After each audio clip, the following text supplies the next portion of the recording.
આકાશવાણી ભુજ સ્થાનિક સમાચાર તોફિક સમા વાંચે છે।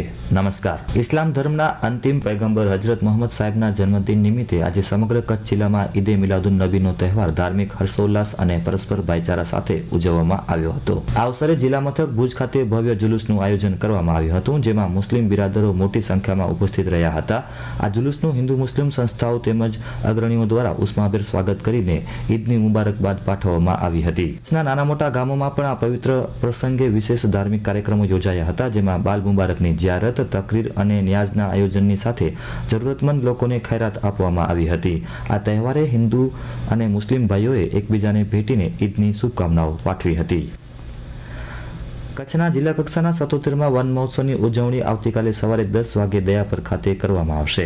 ઉચ્ચ અને ટેકનિકલ શિક્ષણ રાજ્યમંત્રી ત્રિકમભાઈ છંગાની ઉપસ્થિતિમાં યોજાનારા આ મહોત્સવમાં પર્યાવરણ સંરક્ષણ, હરિયાળા કચ્છના નિર્માણ અને વૃક્ષારોપણ પ્રત્યે લોકજાગૃતિ વધારવાનો મહત્વપૂર્ણ સંકલ્પ લેવામાં આવશે।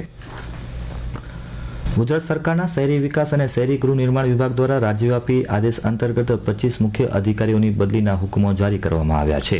આ આદેશ હેઠળ કચ્છ જિલ્લાની 3 નગરપાલિકાના મુખ્ય અધિકારીઓની બદલી કરાઈ છે। સત્તાવાર વિગતો મુજબ માંડવી નગરપાલિકાના મુખ્ય અધિકારી જિગ્નેશ બારોટની હારીજ ખાતે અને નખત્રાણાના ભાવિન કાંધાણીની કેશોદ ખાતે બદલી થઈ છે। માંડવી સુધરાઈના ચીફ ઓફિસરનો વધારાનો હવાલો મુન્દ્રા બારોઈના મુખ્ય અધિકારી વૈભવ વ્યાસને સોંપાયો છે, જ્યારે રાપર નગરપાલિકામાં બારેજાથી સંદીપસિંહ ઝાલાને મુખ્ય અધિકારી તરીકે નિયુક્ત કરવામાં આવ્યા છે। ગુજરાત સરકારના તીર્થગામ યોજના અંતર્ગત અબડાસા તાલુકાના કનકપુર ગામની ગૌરવપૂર્ણ તીર્થગામ તરીકે પસંદગી થઈ છે। છેલ્લા 5 વર્ષથી ગામમાં શાંતિપૂર્ણ વાતાવરણ અને ગુનાહિત પ્રવૃત્તિથી મુક્ત રહી સામાજિક એકતા જાળવવા બદલ આ માન્યતા મળી છે। સરકાર દ્વારા આ સિદ્ધિ બદલ ગામને રૂપિયા 5 લાખની વિકાસલક્ષી સહાય ફાળવવામાં આવી છે, જેનાથી ગામના વિકાસ કાર્યોને વેગ મળશે। અગાઉ આ ગ્રામ પંચાયતને નિર્મળ ગ્રામ પુરસ્કાર અને શ્રેષ્ઠ પાણી સમિતિના એવોર્ડ પણ મળી ચૂક્યા છે। કચ્છ જિલ્લામાં રાષ્ટ્રીય ગ્રામીણ આજીવિકા મિશન હેઠળ કાર્યરત કર્મચારીઓની કામગીરીને વધુ પરિણામલક્ષી બનાવવા માટે એક વિશેષ રિફ્રેશમેન્ટ તાલીમ અને બિઝનેસ પ્રપોઝલ વર્કશોપનું આયોજન કરવામાં આવ્યું હતું। જિલ્લા વિકાસ અધિકારી ઉત્સવ ગૌતમના માર્ગદર્શન હેઠળ યોજાયેલા કાર્યક્રમમાં કર્મચારીઓને માઇક્રો પ્લાનિંગ સાથે કામ કરવા માટે ગેપ એનાલિસિસ દ્વારા ક્ષતિઓ દૂર કરવા તાકીદ કરાઈ હતી। લખપતિ દીદી યોજના અંતર્ગત ગ્રામીણ મહિલાઓને વિવિધ વ્યવસાય સાથે જોડી તેમની આવક વધારવા તેમજ બજાર જોડાણ અને વ્યવસાયિક આયોજન અંગે વિશેષ માર્ગદર્શન પૂરું પાડવામાં આવ્યું હતું। મુન્દ્રા તાલુકાના વાકી પ્રાથમિક આરોગ્ય કેન્દ્ર ખાતે જન આરોગ્ય સમિતિની માસિક બેઠક યોજાઈ હતી। સમિતિના ચેરમેન રણજીતસિંહ અગરસંગ જાડેજાની અધ્યક્ષતામાં યોજાયેલી આ બેઠકમાં વાકી ખાતે 30 બેડની ક્ષમતાવાળું નવું સામૂહિક આરોગ્ય કેન્દ્ર મંજૂર કરવા માટે જિલ્લા પંચાયતની સામાન્ય સભામાં ઠરાવ પસાર કરવાનો નિર્ણય લેવાયો હતો। આ ઉપરાંત આરોગ્ય કેન્દ્રમાં ખાલી રહેલી ડોક્ટર અને સ્ટાફની જગ્યાઓ કાયમી ધોરણે ભરવા તેમજ 70 વર્ષથી વધુ વયના વરિષ્ઠ નાગરિકોના આયુષ્માન કાર્ડની કામગીરી 100% પૂર્ણ કરવા પર વિશેષ ભાર મૂકવામાં આવ્યો હતો। National association for the blind Kutch branch દ્વારા ભુજ ખાતે પ્રજ્ઞાચક્ષુ ભાઈ બહેનો માટે વિશેષ માર્ગદર્શન સેમિનારનું આયોજન કરવામાં આવ્યું હતું।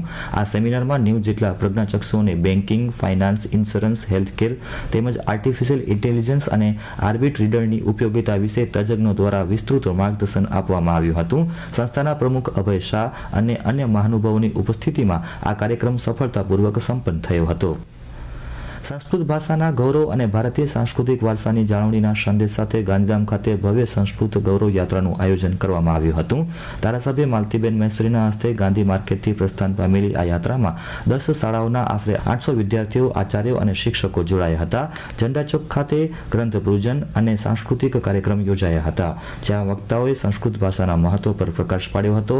આ યાત્રામાં વહીવટી તંત્રના અધિકારીઓ અને સ્થાનિક અગ્રણીઓ ઉપસ્થિત રહી સહયોગી બન્યા હતા। કચ્છમાં HIV, TB, હેપેટાઇટિસ અને લેપ્રેસી જેવા ચેપી રોગો અંગે જનજાગૃતિ વધારવા અને ગેરમાન્યતાઓ દૂર કરવા માટે કચ્છ યુનિવર્સિટી, દયાપર કોલેજ અને પાલારા જેલ ખાતે વિશેષ કાર્યક્રમો યોજાયા હતા। કચ્છ યુનિવર્સિટીમાં રેડ રિબન ક્લબની સ્થાપના કરી ક્વિઝ યોજાઈ હતી, જ્યારે દયાપર કોલેજમાં વૈજ્ઞાનિક માહિતી આપી માર્ગદર્શન અપાયું હતું। પાલારા જેલ ખાતે બંદીવાનો માટે રક્ષાબંધનની ઉજવણી સાથે HIV અને આરોગ્યલક્ષી સેવાઓની માહિતી આપવામાં આવી હતી।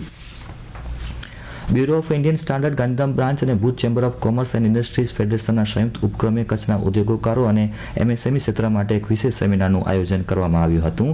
આ કાર્યક્રમમાં બીઆઈએસના અધિકારીઓ દ્વારા ક્વોલિટી કંટ્રોલ ઓર્ડર્સ, ફરજિયાત ગુણવત્તાના ધોરણો, આઈએસઆઈ માર્ક મેળવવાની પ્રક્રિયા, એમએસએમઈ કમ્પ્લાયન્સ અંગે વિસ્તૃત માર્ગદર્શન આપવામાં આવ્યું હતું.